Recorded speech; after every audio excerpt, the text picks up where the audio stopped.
Monsieur Lalébi Béni, chargé des élections et des affaires juridiques.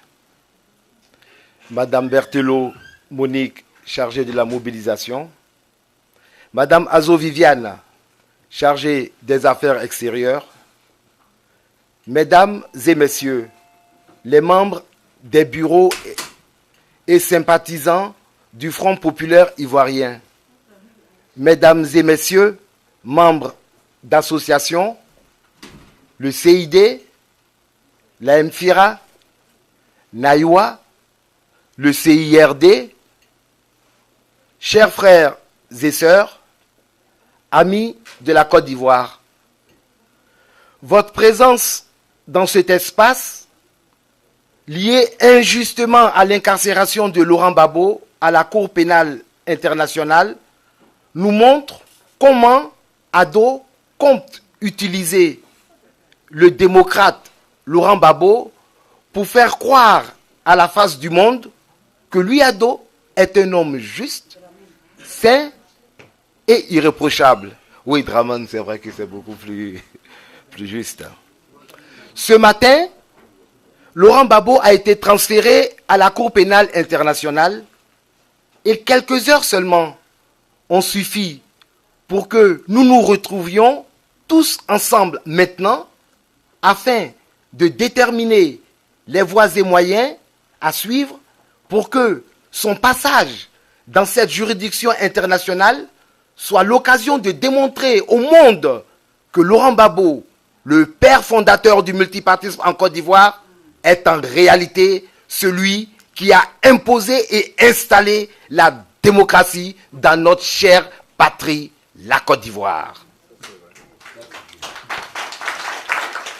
Chers frères et sœurs, notre constitution a été bafouée par Ado, aidée par la communauté internationale.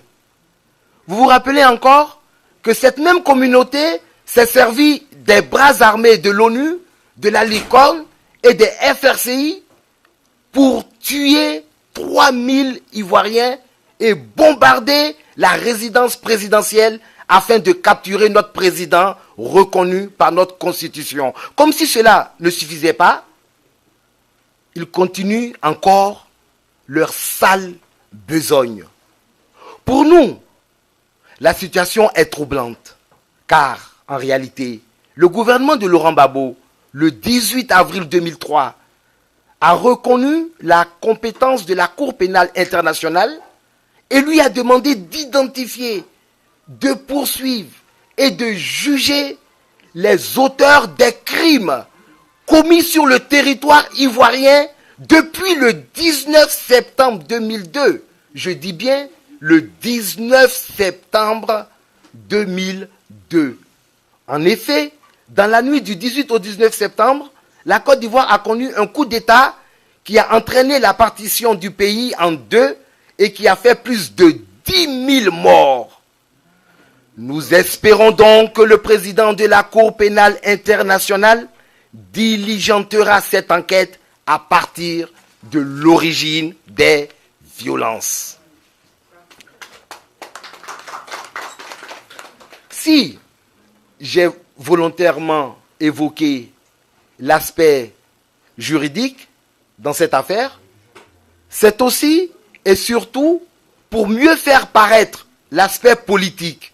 Car avant même le 18 septembre 2002, nous nous souvenons que le président Modibo Keïta du Mali a pratiquement aussi connu le même sort que Laurent Gbagbo, ce qui s'est soldé par sa mort. Le Ghana aussi, avec la mort de Kwame Nkrumah. Le Sénégal, avec son premier ministre Mamadou Dia. Le Maroc, avec Mohamed V. Souvenons-nous, le Congo-Brazzaville, avec Marien Gouabi. Le Congo-Kinshasa, avec Lumumba Patrice. Le Libéria, avec Tirana. L'Algérie, avec Ahmed Bendela. La Tunisie, avec Bourguiba. Et je m'abstiens. La moralité de tout cela, nous, Africains, en Côte d'Ivoire, sommes traqués par la politique extérieure des pays colonisateurs. Dès que nous nous organisons pour être libres afin de partager rationnellement nos richesses et sortir du sous-développement, espérant des lendemains meilleurs, on retrouve en face de nous l'armée française siégeant sur notre sol qui n'hésite pas à tirer sur nous. La preuve, 3000 morts dans la crise post-électorale, seulement parce que Laurent Gbagbo a osé montrer à la face du monde que les Ivoiriens sont assez mûrs pour prendre leur propre destin en main. Chers frères et sœurs, chers compatriotes africains et français, l'heure a sonné. Ce procès aura lieu et nous le gagnerons. Parce que nous respectons les valeurs les plus nobles que nous impose notre culture. Parce que nous sommes des démocrates et nous prouverons au monde que Nicolas Sarkozy et Dramane sont des tyrans, des putschistes et des criminels. Regardez-moi bien dans les yeux. Retenons bien que l'erreur commise par Sarkozy de transférer Gbagbo au CPI s'explique par sa certitude de perdre les élections en France. Ce qu'il ne sait pas encore, c'est que cette porte qu'il nous ouvre nous permettra de démontrer la culpabilité d'Ado afin que ce dernier soit condamné pour crime contre l'humanité. Vive Laurent Gbagbo, vive la LMP et que vive la Côte d'Ivoire.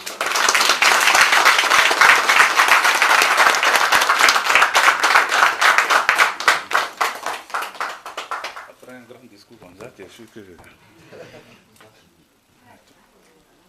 Merci, secrétaire.